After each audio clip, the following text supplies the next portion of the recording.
Okay, we are back. After 3 weeks, Alan, 3 weeks. Courting Yeah, just session is about. back. We did have some people out, so we were offline for 3 or 4 weeks, but we are back. First, before we get into our segment, I want to just highlight something, pay a tribute to one of our local basketball conditioning coaches. That would be Clarke. He died over the weekend. He was one of our top. I remember he was at the time when I was playing at Pinelands, he was our conditioning coach, and he did a lot of. He had us really fit and ready to roll. He was a former Olympian. He ran at the 1976 Olympics. At one stage, he had the Barris sprint record of 10.33, and I think the 200 meters was 20 point something. But he is well known for the senior games. His name was associated with senior games and going to the games in Utah. But he passed away over the weekend. So I just want to pay a tribute to one of the hot stalwarts in basketball. He used to call him the Diplomat, Rawle the Diplomat Clarke. So he was a good dude, and may he rest in peace and rise in glory.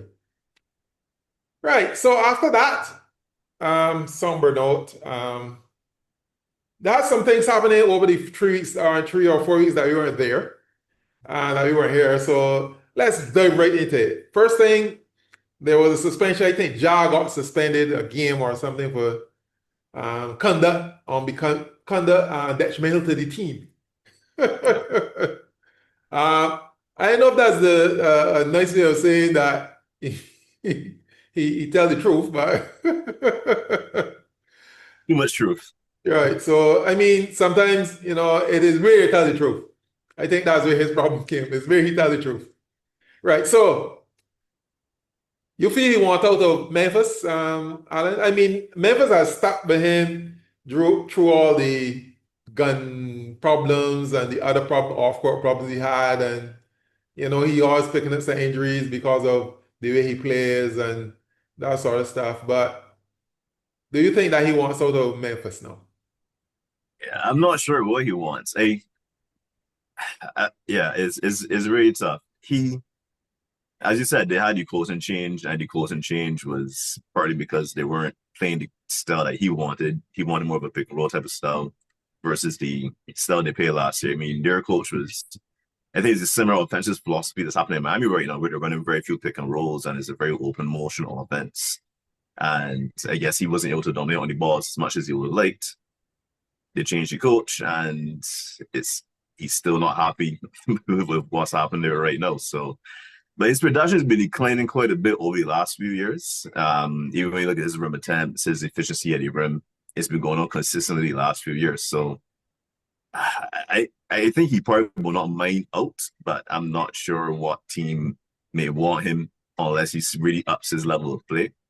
Because I think he thinks himself as a superstar. I mean, he was essentially treated like that for quite a bit, as one of the premier guards in the league. But he has not been performing like that from not recently. So I can't really think off the top of my head that what would be a good fit for him right now. I mean, people have been talking about like New Orleans, but I mean that's like I don't know, like a recipe for disaster with him and Zion together, right? So I think it would be good entertainment, but other than that, I don't know what's a good fit for him really and Yeah, truly. I well, think he just but needs to settle it would down. be good entertainment if they are on the court. It'd be Unless he good wants. entertainment off the court as well, too, right? That may be the problem. Okay, yeah, 'cause he has off-court problems. I don't know. I just think he's a tempestuous player. Also, for a person who is supposed to be a superstar and to lead a franchise, I think he's kind of fickle. He has to behave better than how he behaves. No one's questioning his abilities. I just think his availability and his ability to lead, to me, are the points that I would make not anybody, I can't say that. there are a lot of people who can be great at their playing at their position, but there's a difference when you have to be the leader of a team and be able to, let a team you actually lead in a franchise.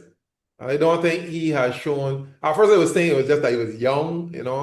I mean, he still is young, but I mean, after he's been in league about 4 years now.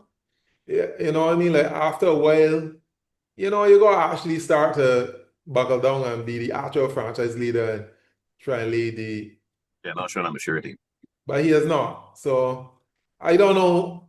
Probably somewhere like Miami will be good for him because Pat really don't go down. He don't mess wrong, right? You But throw anything I greater now? but I don't think Miami has the assets that they could get him, and I don't even think Miami want him though, really. Because I think Miami's problem right now is Miami got a lot of people who's play the same sort of position, same sort of way, and they just I look tired. I don't know how to call it.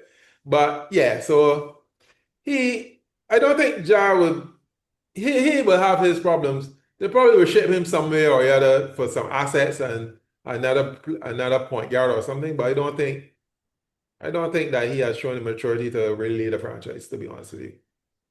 True. The other thing is the injuries, Alan. Uh, Giannis and Embiid now is down. We also heard from Steve Kerr, who said that the Warriors played, I think he said 17 games in 29 days. I And think five bucks. that is interesting because I mean, think about that. That's a lot of games in 29 days, All the right? basketball.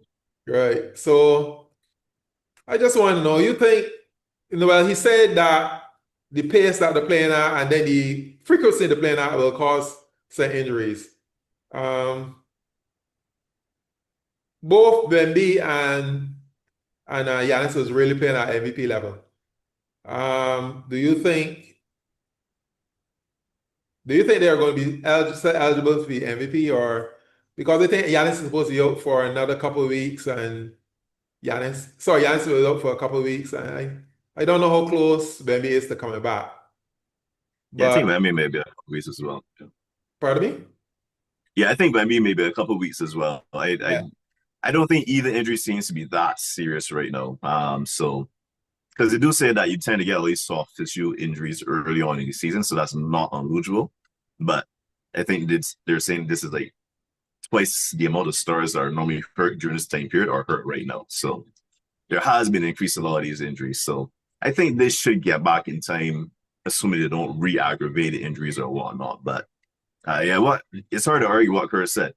The the pace of play, the amount of games these guys are playing such a short period of time. I mean, one of the teams that doesn't have any injuries right now at all, I think it's like is the Houston Rockets, and they haven't played any back-to-backs so far this season, versus the Warriors who have played five. So I don't know what the NBA can do with the schedule. I know they're trying. I know they don't want to reduce the games, but I think this is just something they're going to have to deal with, particularly with the pace of play. It's been improving now. The pace of play has been improving and increasing over the last few years. So with that being a bit more worried on the players' bodies, yeah, these injuries are probably going to continue to happen. Yeah, yes, I 82 games before, I don't know. It seems like 82 games back in the 90s and 82 games now is like different 82 games. Right? So I mean like Really somehow are. I can't remember people being hurt so regular. And not only that, the back-to-backs, the amount of back-to-backs that they're playing. So I'm really sure, I'm really sure how these 82 games. I know the NBA don't want to reduce the number of games because that was one of the things saying that they could reduce to like 70 or some number like that. But Just in um TV. yeah, I can't see. The thing is about revenue, right? And when you go and you tinker with that revenue, I don't see business people tinkering revenue. Right? No, Yeah, not be tinkering is don't word tinkle. You gotta yeah. be outward. Yeah, you gotta be tinkering upwards. Yeah. Not tinkering downwards. So I think when they gotta look back at his schedule, I don't know if they can get away from all the back-to-backs. Um, can they increase the length of the season? I don't know. I don't. They don't want to run into too much baseball because baseball then is start after basketball is finishing. I don't think the players want a shorter summer either. So Yeah, and that's the then other part of it. The, yeah, and then you the, the, want to short, right. Then you make the a other thing short that's been summer. Then you bring in different. If you make your summer shorter, then you bring in even a different, a different dynamic when it comes yeah. to injuries. So yeah, I don't know how they'll work it out, but hey, The other thing that they've mentioned as well is the AU culture, the fact that versus before when a lot of the older players were playing different sports all the time as opposed to specializing only in basketball. That's creating a lot of soft tissue damage in these guys at a younger age. A lot of repetitive movements all the time, yeah, right? And that has been leading to a lot of injuries as well. There seem to be a few more studies coming out now showing that. how the injuries coming with the younger players. Yeah. There's some studies now showing that the EU culture and the young guys playing a lot of the same sport consistently at a young age, playing a high volume of games at a young age as well, has contributed to soft tissue damage when they're very young. So then when they get into the NBA now, they have a lot more mileage on their bodies than maybe stars in the 90s and the 2000s had, because they didn't really grow up in that EU culture. So I think they're going to have to look at that a little bit, get a bit more control over that EU culture and make sure the children are not putting as much wear and tear on their bodies at that younger age. Because I mean, even this last season, you look at how the ACL tears with young guys like Tyrese Halliburton and Jason Tatum. You no longer got ACL tears in guys that young, and that may become a bit more of a norm now. Let's say get a bit of a hold on that AU culture and the load that they're putting on the young guys' bodies at that age too. Yeah, that was always a concern. When you're doing repetitive movements to the same muscle group, and you're doing it for longer, then you get overuse injuries. It just happens, right? And then once you get injured, you overuse. I think one of the reasons, like for Lonzo Ball, I think he's one of the people that suffer from that because he was playing from five, and only concentrating on basketball and that sort of stuff. So you're only working on certain, you might be able to go to gym and all that sort of stuff, but you're still using the same muscle group, doing the same things over and over again. And then you're trying to do it at a high level, and then you get the NBA, the game get faster, and then you end up trying to overreach, and then when you overreach, then you get injury. And then people Yep. trying to figure out how people at 25 years old and stuff, got injuries that, like, for men that should be in the 40s, right? So it is what it is. I don't know how you can tell a parent to don't let their child play only basketball. I mean, like, unless you could convince them that playing only basketball will not help them in the long run. So it would be something that you would have to look at. Um, Yep. as a parent, you gotta let them play other sports so they get different, improve different muscle groups. And actually, some of the muscles that they will work on in other sports will complement the muscles that they use in basketball. So, yeah, that is something that they will go look at. Well, that's the injury problem in the NBA. But then I was looking at the East, and I remember way back when, I mean, like, how many years ago? 7, 8 years ago, you were into this Philly and this process, right? I mean, Philly was known for for the process.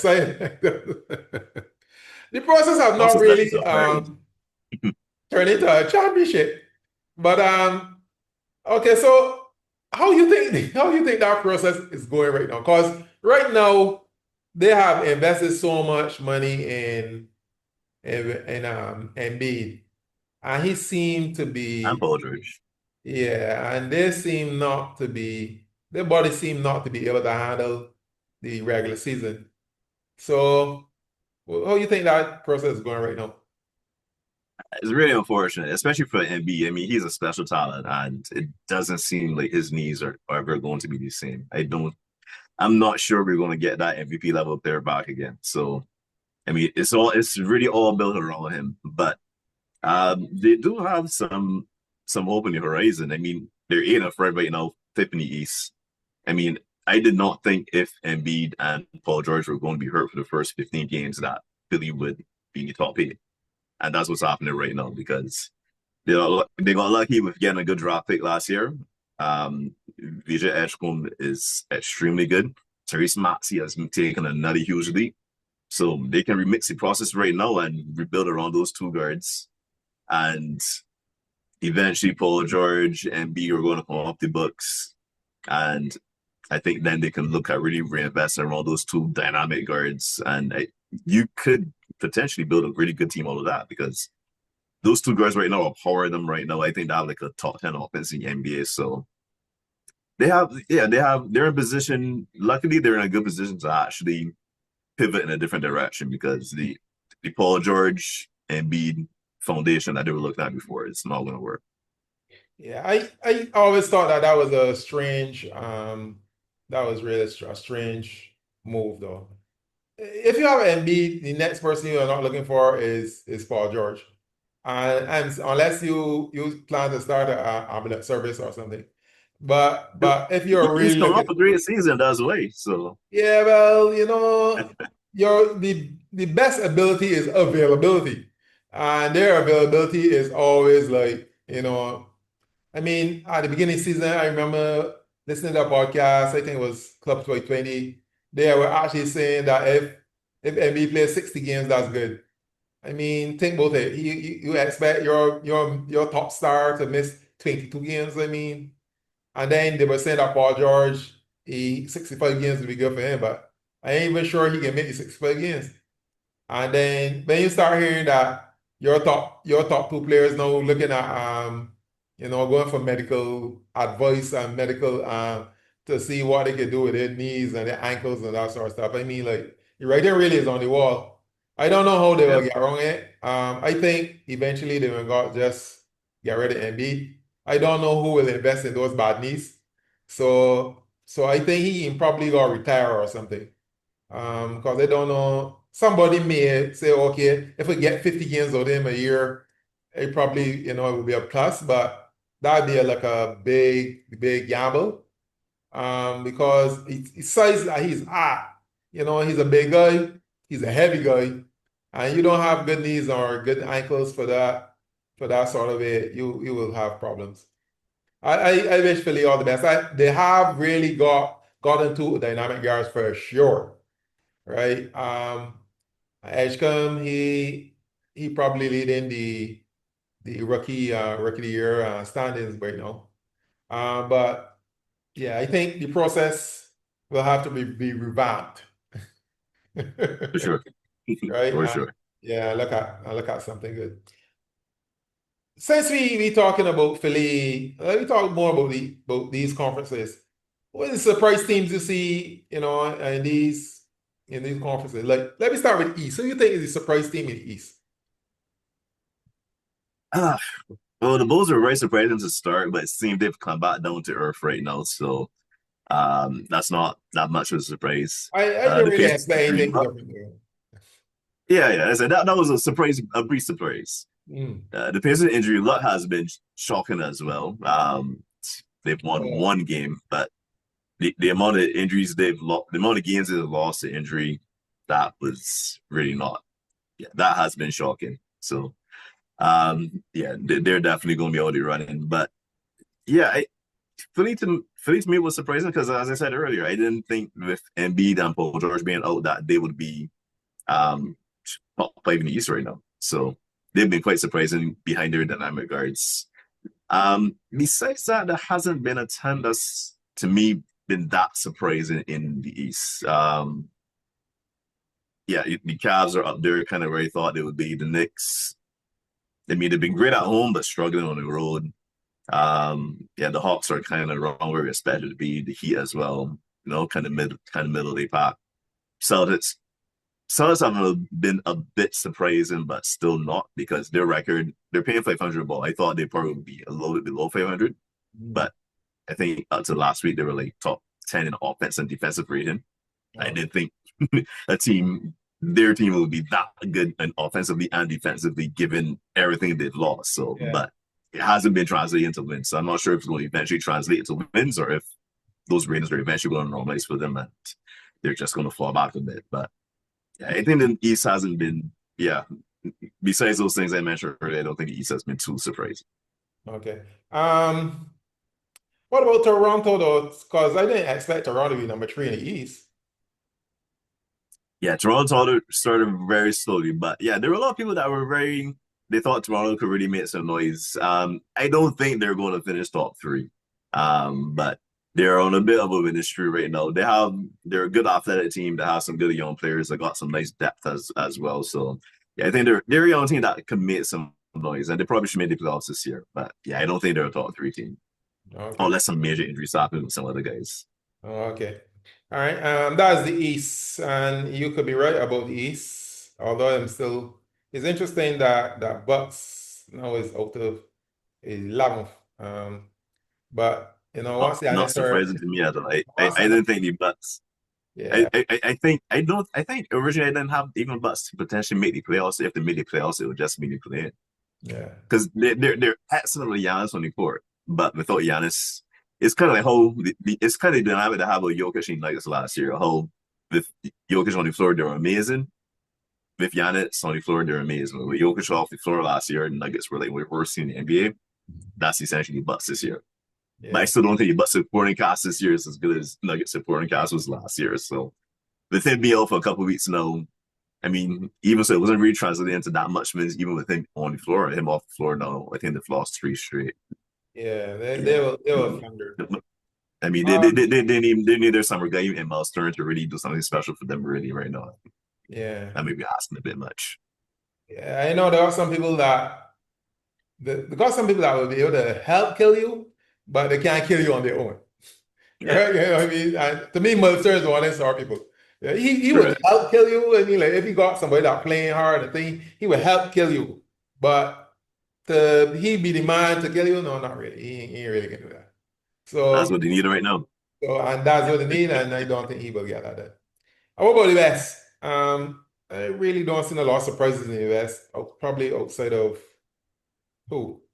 Oh, surprised that Clippers only won 4 games to the season. That is very surprising. I thought Clippers would have been a contending team. I mean, they were really good last season, overachieving a bit last season, given the roster. Pharaoh Kawhi being back. I mean, he's injured now, but even when he was back, they still weren't playing well. But I we knew it was an old team, but I guess it's just 1 year too old, and the league like everything is going faster and faster. I think I checked the pace of play, and I think yeah they're playing the slowest pace in the NBA this season. I think I thought the experience of the old guys would be good enough, but yeah, it seems the experience of the old guys is just too much. The old guys already can't keep it with the young league right now, man. And it's unfortunate because they're going to kill the NBA if they allow the Oklahoma City Thunder to get a top three pick in this year's draft. Because if they don't make the playoffs and they're this bad and they get a lottery pick and that goes to the Thunder, they're really just going to set the Thunder up for like Many years success of for the next 10 domination. years. Because I a lot mean, of people, although Thunder won last year, a lot of people were not convinced. I'm one of them, to be honest with you. I was really surprised how close the NBA finals was with Pacers. And I'm not really sure, I'm not convinced that they would have been the Pacers if Halliburton didn't go down. So I am not convinced that I'm not saying they wouldn't have. I'm saying that to me, I was not convinced that they would do it. if you're not alone, I think if Halliburton was fit that entire series, they would have had some issues. Pacers would be celebrating some sort of way. Right. So that is the West. Anybody else you see looking Yeah, the Suns are definitely doing a little better than I expected, given the shakeups they had and having to give it to Kevin Durant. But yes. sometimes, I mean, you give up big stars and you're able to fill your team a little bit better to get some chemistry. I mean, Suns have been viewed as a soft team, and they're definitely viewed as much tougher this year as well. They've been playing pretty well. They're seventh in the West right now, 9-6.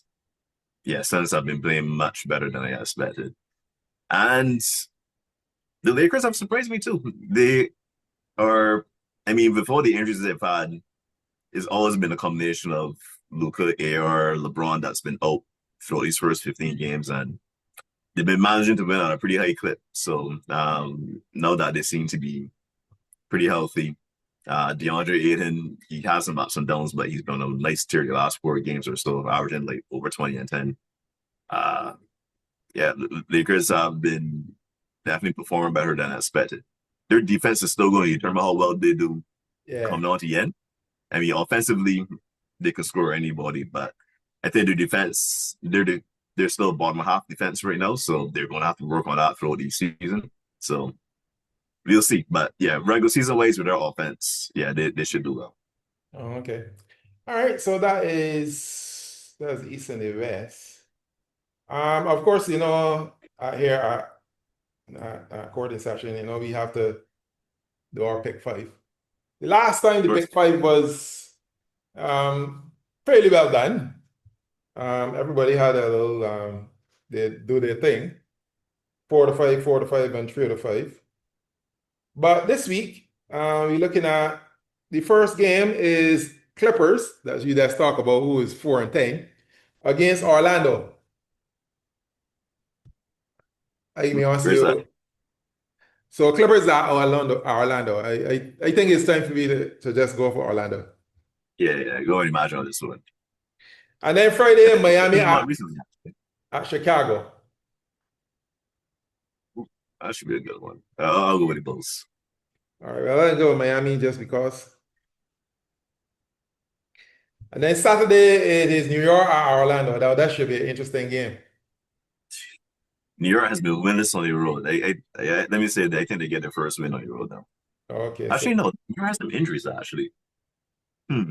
Let me switch back to the match actually. okay, If New so York was healthy, but yeah, with those injuries, I think they may continue to struggle on the road. all right, so I will go with Magic as well. Then Sunday is Brooklyn at Toronto.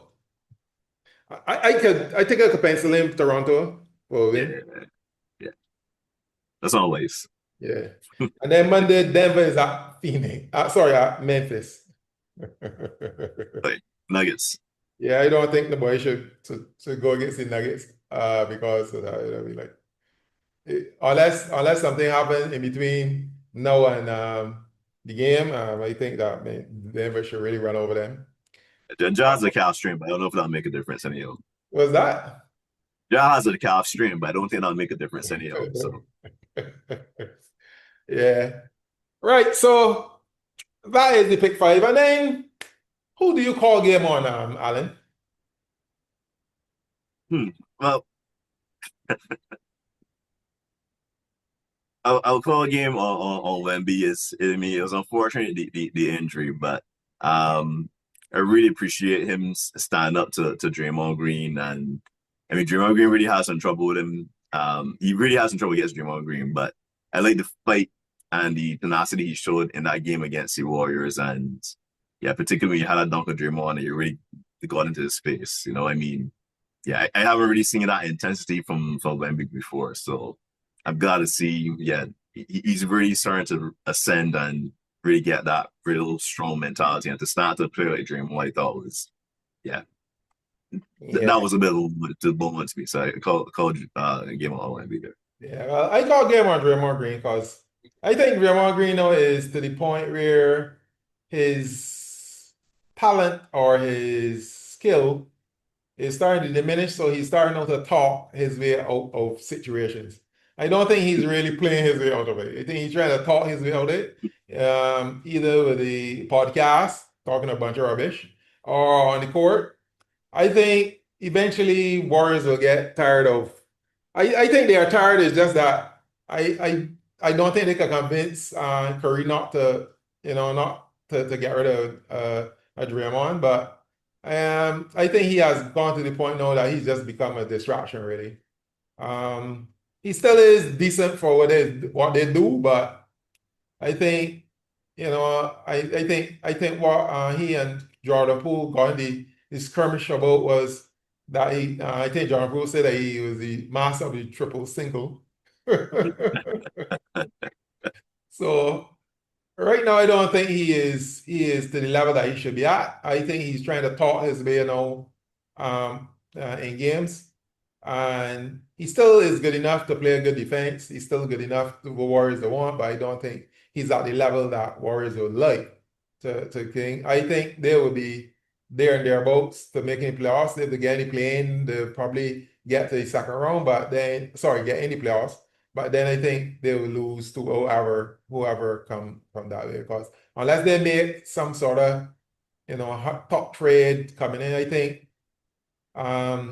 don't think Horford has paid off as they thought he would.